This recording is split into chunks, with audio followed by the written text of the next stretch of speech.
Hello and welcome to Hackon Online. On your right-hand side, you have the opportunity to ask Renzon questions. So if you have any, just put them there. It is a pleasure for the Hackon team to present Renzon Cruz. Welcome.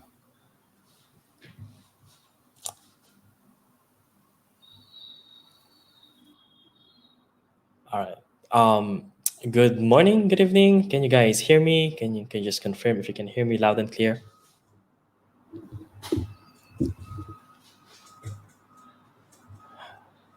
All right.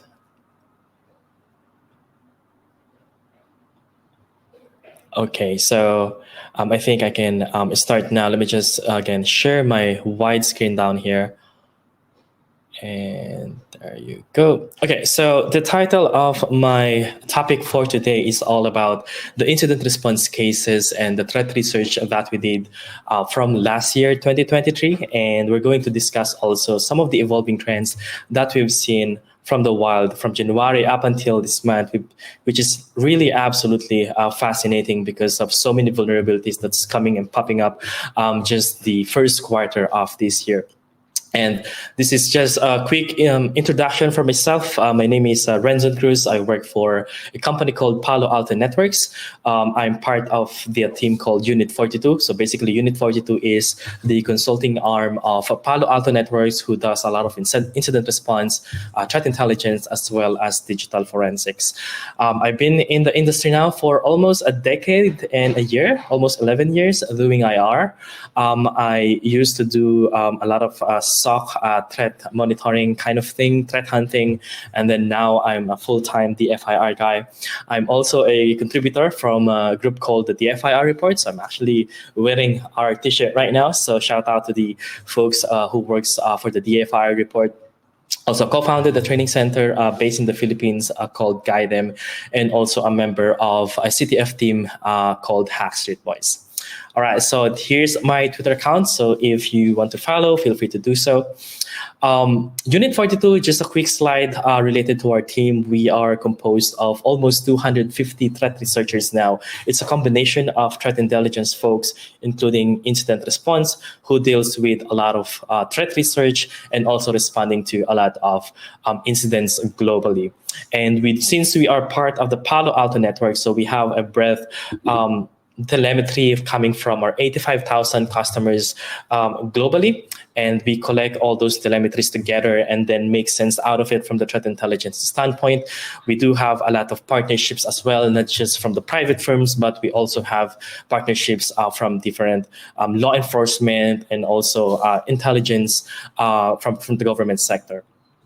So we aggregated all the data telemetries from our different suites of product, and then we use that again to perform threat intelligence out of it. We're tracking also some APTs and clustering some sort of data for us to at least share it to the public. We have a very active blog into the community. So if you just search Unit 42 blogs, there's a lot of technical research and intelligence that you can see there that you might use it into your own benefits.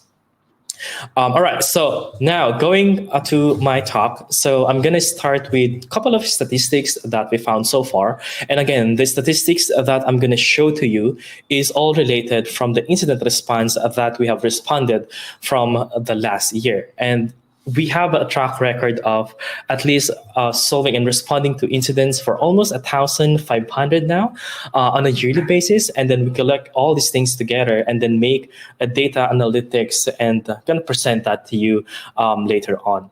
And also the trends and some of the threat research that we found from the wild, which is very interesting, coming from exploits, what are the current campaigns from the different APTs, and also what are the new techniques that they use just to evade a couple of detections from the security vendors just like us.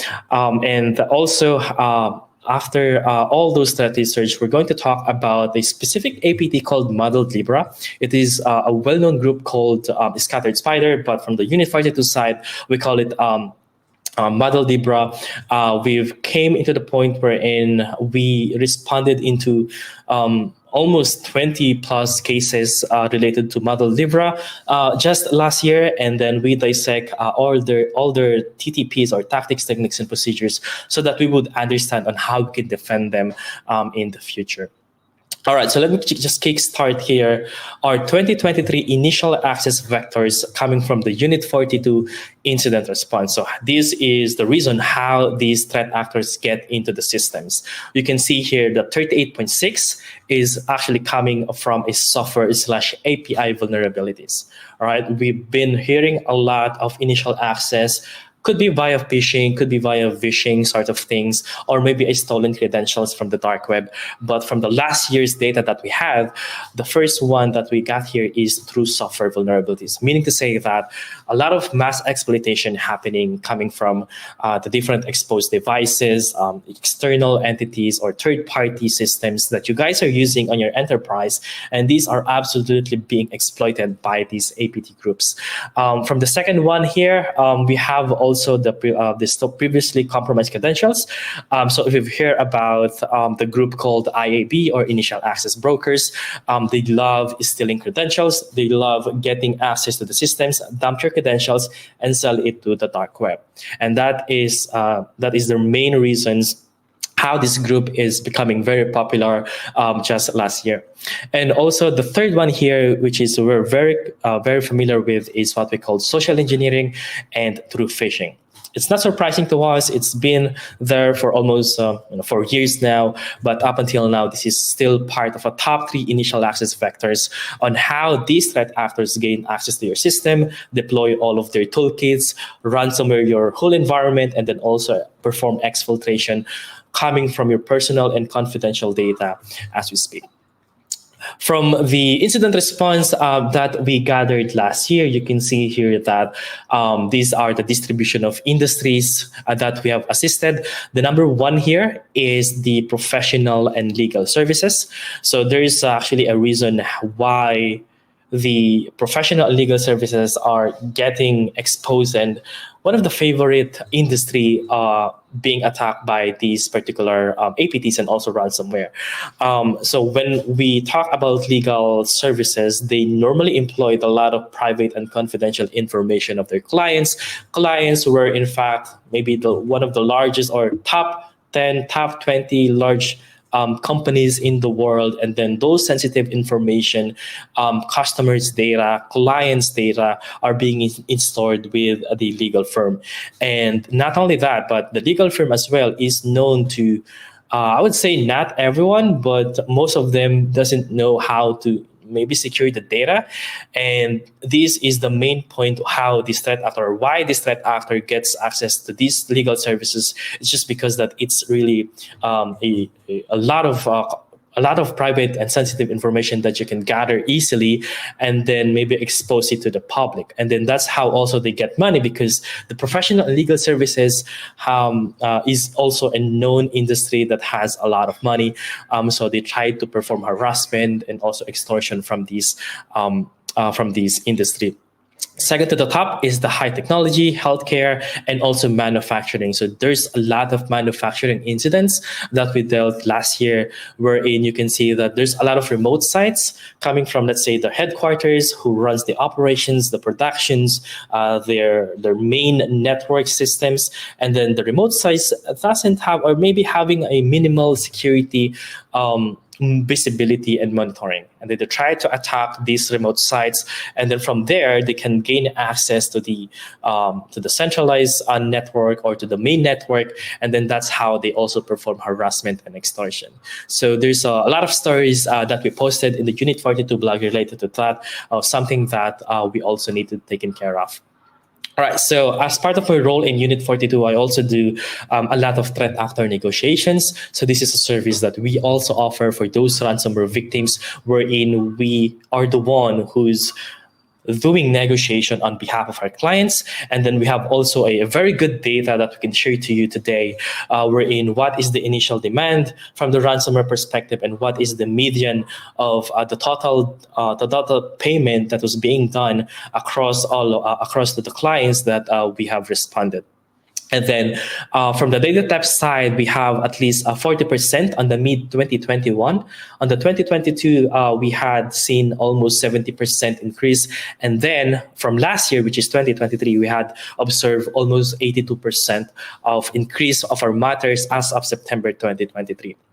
There's also 42% from the US victims. And then again, because this is the reason why I'm discussing the manufacturing victims, because there is a lot and hundreds of manufacturing companies who got hit by ransomware and extortion, which from our data is around 440 plus.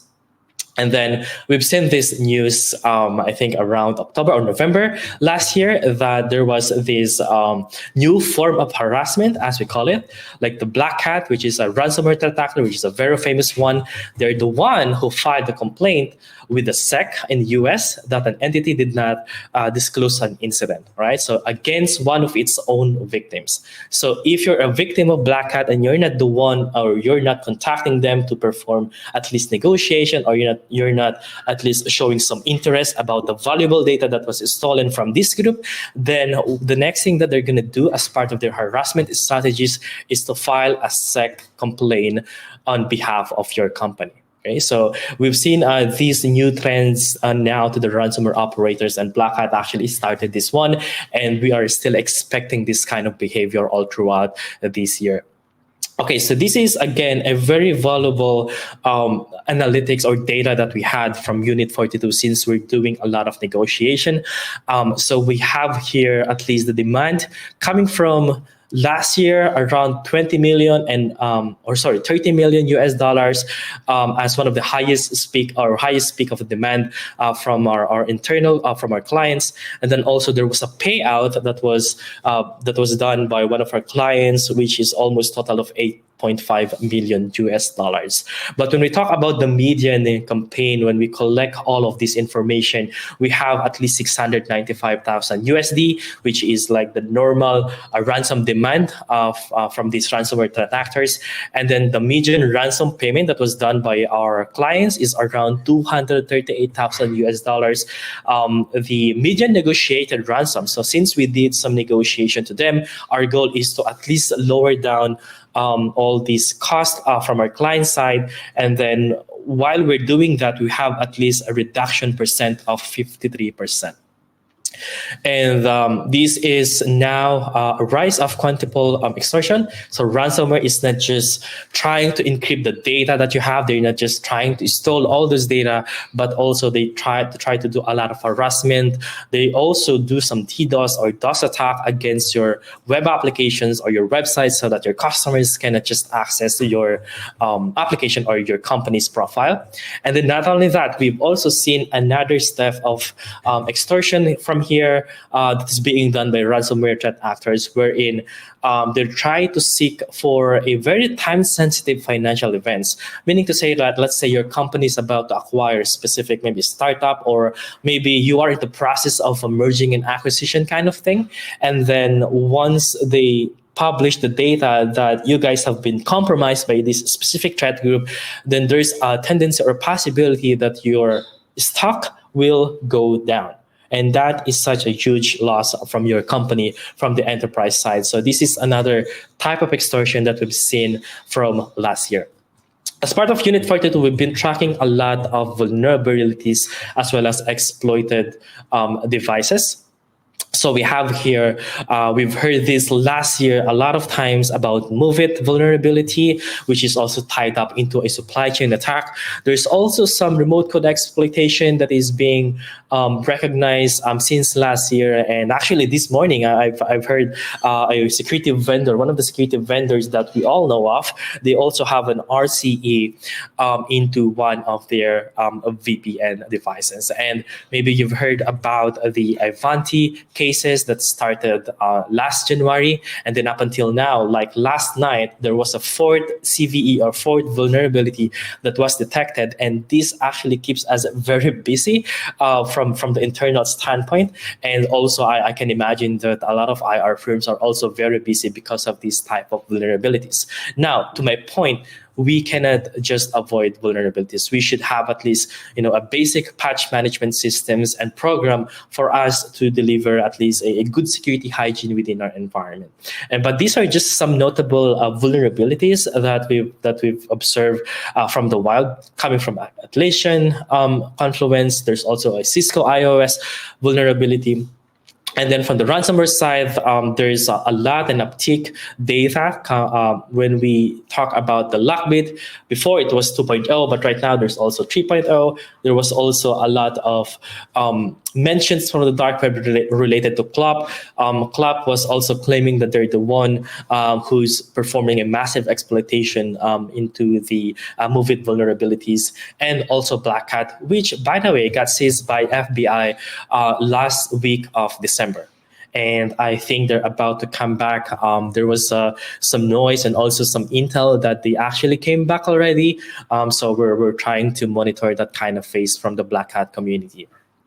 All right, so when we talk about dwell time, so dwell time is such a famous term in cybersecurity, wherein this is the amount of time of a malicious threat actor who accesses your compromised system before an organization detects a threat. So since 2021, we had the data that it takes an organization 22 days before they detect a certain attack.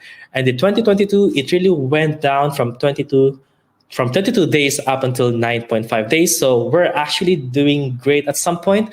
And last year, we've seen at least an improvement from the different organizations that it only takes them 8 days before they detect that something's really happening within the organization.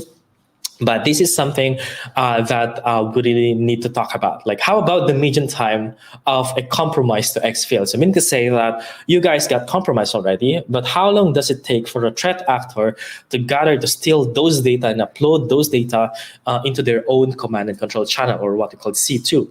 Last 2021, it takes them almost 9 days. 2024, 2 days. Right? 2 days from the last year alone up until now. We can see that it takes them almost 2 days living within your network and environment before they even perform exfiltration. And then the latest attacks, it only takes them hours. Meaning to say that you only have few hours for you to detect and also perform remediation, and then kick out the threat actor living in your network. Right, so this is a bit of alarming for us. And then also SEC adopted at least 4 days to disclose the material cybersecurity incident, which is also now a big thing in US market. Now you can see here the graph. I'd like to show this because ransomware actors also try to leverage the exploitation that's happening from the wild. So you can see here that this is based from the leak site post on a monthly basis, wherein, let's say, there's a vulnerability on the go anywhere. And then we've seen an uptick of the leak site posts coming from different ransomware groups, meaning to say that there's a possibility that they've also tried to use this exploit to gain access to their victims. Papercat is around April to May, and then around June up until August, there was a MOVEit vulnerability, and we can see that there's even like an uptick here from the graph. And then the last quarter of last year, we've seen a Citrix bleed vulnerability, which we also observed that there's like an uptick from the graph itself. And from when we talk about the ransomware groups from last year, very active on the community is Lockbit. Right, so we've seen a lot of posts from Lockbit and also a lot of victims from Black Hat. They're also active, but again, December last week of December, they got seized by FBI, and then now comes with Club, Play, Akira is all active this month to the point that they try to change their behaviors as well. All right, so we're not just talking about ransomware here, but there's also an APT group from the threat research standpoint who really does a lot of impressive job, I would say, when we encounter them. So later on, we're gonna dissect the TTPs coming from the model Libra / scattered spider, because again, this is a bit of sophisticated, I would say, because they really know the environment and they also know how to navigate with the enterprise toolkits. They started with social engineering, which I'm gonna tell a lot of stories in a bit, but they also take some time to understand the behavior or the environment of their victim. Things like they wanted to know how to navigate with their AWS infrastructure. They wanted to know what are sort of automation and tools and processes that they're employing within your businesses, and a lot more. All right, so there's also some cases that we found wherein there's a comeback. So malvertising or SEO or search engine optimization poisoning is not really new at all. But there was a comeback that we observed from last year, from 2023. So it actually started where someone tried to Google something, specifically like an invoice template kind of thing, and then they receive an output from Google. They tried to click that, and then there was also a specific link within that particular forum where they can download that invoice template kind of thing. And then from there, they can just download a zip file that contains a JavaScript, and that JavaScript might get maybe an ICE ID loader, and then that ICE ID loader will also get the beacons from CobbleStrike, from the C2 channel of the threat actors, and the list goes on. And that's also how they gain access to the systems. We've also observed a lot of fake documents. Aside from templates, there's also a software downloads, browser updates, so like Mozilla updates. Whenever you try to get a Mozilla updates when you search in Google, there's a tendency that is actually not the real updates, but this is one of the techniques that is being employed by the malvertising threat actors. There's also just want to get back to that, but there's also a famous attack wherein we call it like bootloader, and that actually employs the same techniques that I just mentioned, coming from a JavaScript, and then it gets an ICE ID, and that starts the whole conversation of the C2 channel using CobbleStrike. All right, so there's also a lot of attacks happened last year related to encrypting the virtualization infrastructure, such as Hyper-V or ESXi, particularly ESXi. So there's a reason why the threat actors leverage and then try to target the virtualization infrastructure. There's like a high value data that they will get, because the ESXi hosted a lot or multiple, could be hundreds of VMs that contains possibly critical business applications. So attacker assume that organizations might be more willing to pay a ransom if ever they gain access to such critical assets. And not only that, but also security vendors or a lot of security like EDR or XDR or whatever you call it, they don't have sensors that can be installed within this virtualization infrastructure. They do have sensors for the VMs hosted under this virtualization infra, but there's really no sensor that they can install within ESXi, but they can just monitor the network traffic. But again, it bypassed the traditional security that we all know of. They also there's also vulnerabilities from VMware. I think just today I've seen also another vulnerability from VMware. From the ESXi last year, there was a lot of exposed ESXi from the internet, which can easily just bypass by performing like password spraying attack or boot forcing, and then from there they can also access the VMs that is being hosted to that ESXi. So a lot of ransomware actors are leveraging it now, and also Black Hat, which is very surprising. This is one of the new tactics that they used last year. So Black Hat actually deploys its own virtual machine.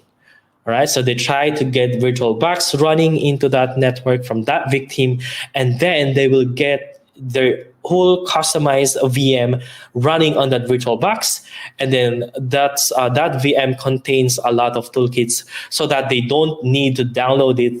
That could possibly be detected by security tooling nowadays. So what they're trying to do is just deploy its own VM into the VirtualBox environment, and then they start using that to deploy also the ransomware. It could be via SMB share, and also push it into different remote machines.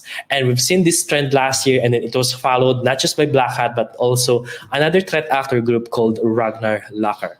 Right, so that is it's a very interesting one. But now these are the common toolkits that we found from those activities that we responded last year. Of course, CobbleStrike, it's always there.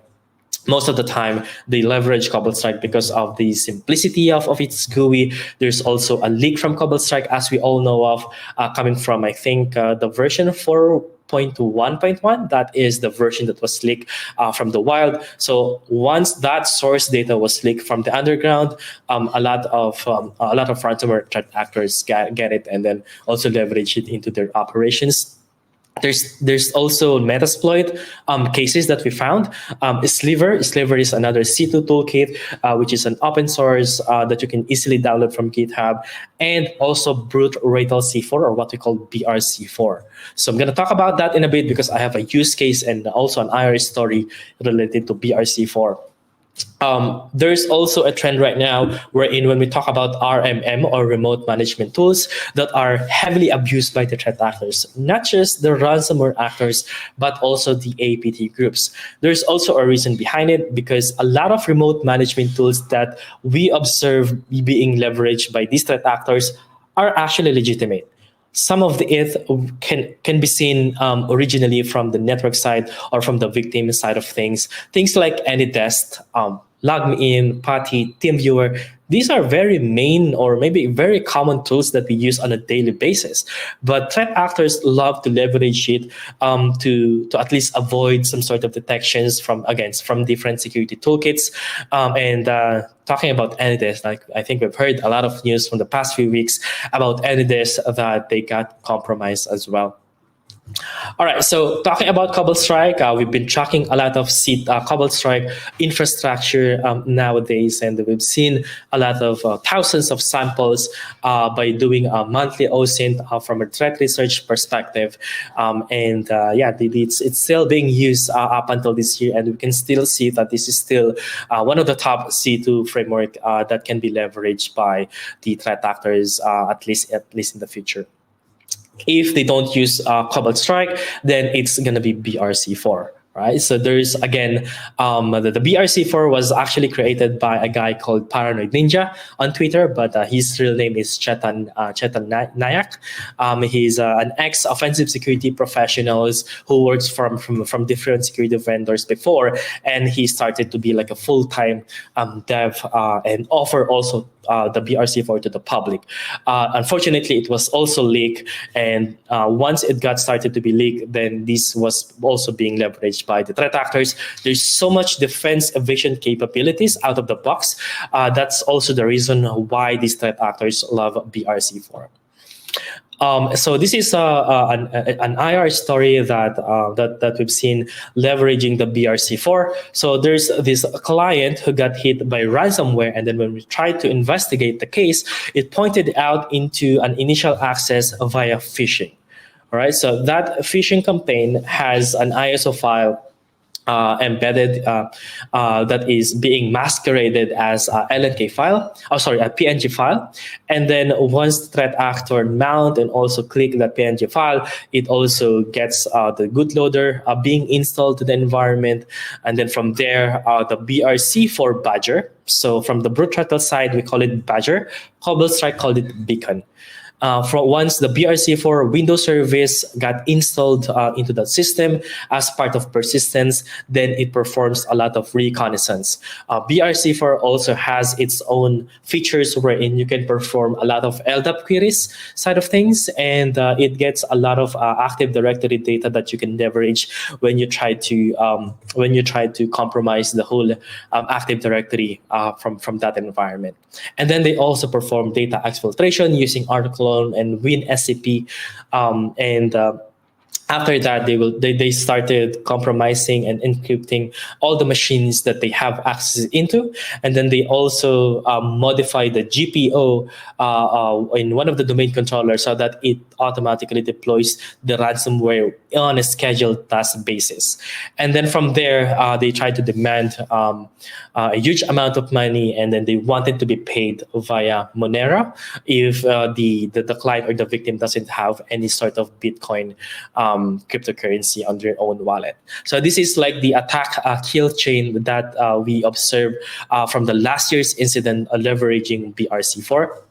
And some of the toolkits that we commonly found from the ransomware IR that we are responding into. So very famous Mimikat, it's always there. There's also like a raccoon info stealer. So this is a famous info stealer who gets a lot of credentials coming from your browser and coming from different applications that you're using. They also use that. They also use AD Explorer, so they will try to get a snapshot of your AD, and then they try to import it either on Bloodhound or also in AD Explorer, and then they try to look for misconfigurations of your Active Directory environment.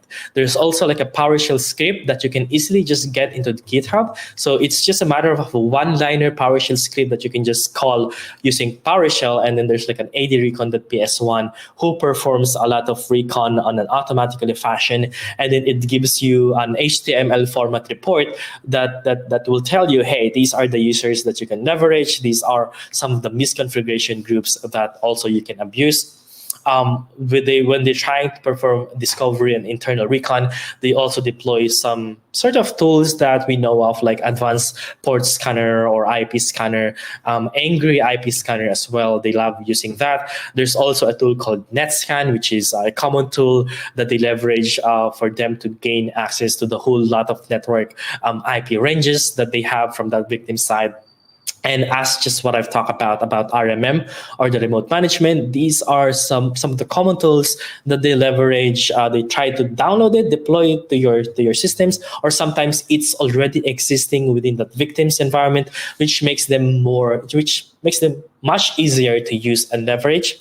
From the network side, they use a lot of proxy to tunnel their network activities for them not to be caught easily. They also use a lot of VPN network. Again, when they're trying to perform exfiltration, they use some common tools like WinSCP, FileZilla. I've seen also an APT group from Iran use a P-Link or like an SSH using P-Link tool, and they normally deploy or download or upload it into different online repository called Mega. So this is a common tool now that is being leveraged by threat actors, wherein they try to put all this sensitive information or files and upload it into a repository called Mega. Sometimes they even use like a G drive or OneDrive just to, again, not to be detected as well. A lot of offensive framework that we've seen so far, like Impacket at CrapMapExec. These are the two, one of the most framework offensive tool post-exploitation toolkits leveraged by the ransomware operators. It's a common tools now that we've seen also from the APT side, and also sysinternal, again, a Microsoft tool being deployed into your organization. Most of the companies that we responded, they use PSExec, but there's a difficulty for us to identify what is the legitimate PSExec and also what's the PSExec that is being used or executed by the threat actors, because again, it's a very common tool that was leveraged by or used by our system administrators. All right, so when we talk about an APT group, so again, there is a group called Scattered Spider / Model Debra. They try to target, when we try to do some victimology from different businesses, we've noticed that they love to target the software or automation services.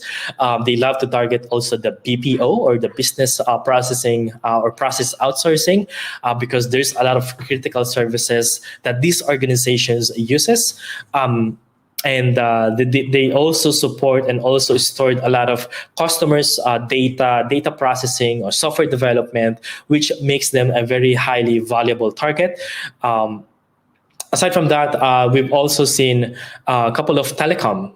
Telecom is also being targeted by these threat actors, as well as casino. So if you've heard about the news of what happened last year in two of the largest casinos in US got hit by the Scattered Spider / Madolivra, this is actually the group who attacked them. And they are very, very financially motivated. and they are very also knowledgeable into what aspects of infrastructures you guys are using, and yeah, they love also getting back into the scene. So we've responded into one IR wherein there was a huge BPO headquartered in US, and then suddenly after a few months, this threat actor came back and used a specific service account that they also used on the previous attack. It's unfortunately the client, we told them what to do. We told them that they have to reset that, but unfortunately they tried to ignore that kind of feedback, and then that was also the original account that was used to came back and also start exfiltrating their data again. So that is not just something that we cannot ignore, but this is actually happening from the real world. All right, so initial access of Mother Libra is via sometimes it's phishing, sometimes it's a vishing, sometimes it's through Okta bombing or 2FA bombing. But the one thing that I can remember when we are responding into the scene is that they always use a vishing, and to the point that they talk to the help desk, and then they try to be someone who actually works on that company, and then they use some sort of OSINT data from different people like LinkedIn. They try to like, hey, I'm a marketing director. I wanted to reset my password. Can you do that for me, please? And that started the whole access mechanism wherein they gain access, they get reset also the Okta, so they have also access to the VPN. And now they have to just be there for a couple of days and try to understand how this business works. There was also a very fun moment wherein people are on a Zoom meeting or sometimes on Teams meeting, and then everyone was there, every vendor was there. We were also part of that kind of first conversation with the client or the victim who got hit.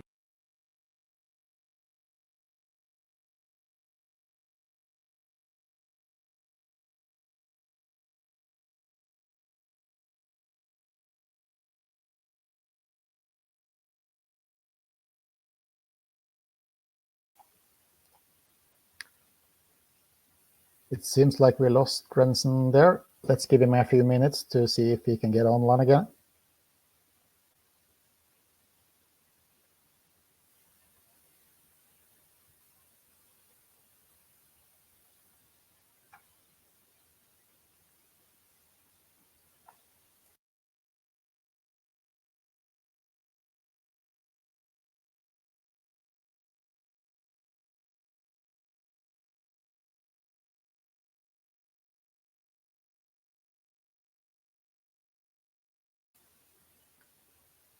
If you have any questions for Renzon, I suggest you take the time to put them in the chat while we're waiting.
Okay, so there's no sign of Renzon yet.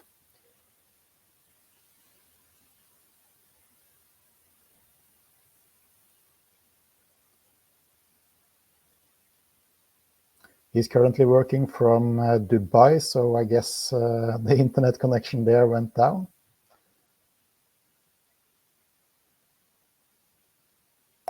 I will try to get his contact information so that the questions from both you, Kim, and Hanne can reach him, so we can get answers to whatever you're wondering. And with that, I think we conclude this session. A big thanks to Renzon, and thank you for watching.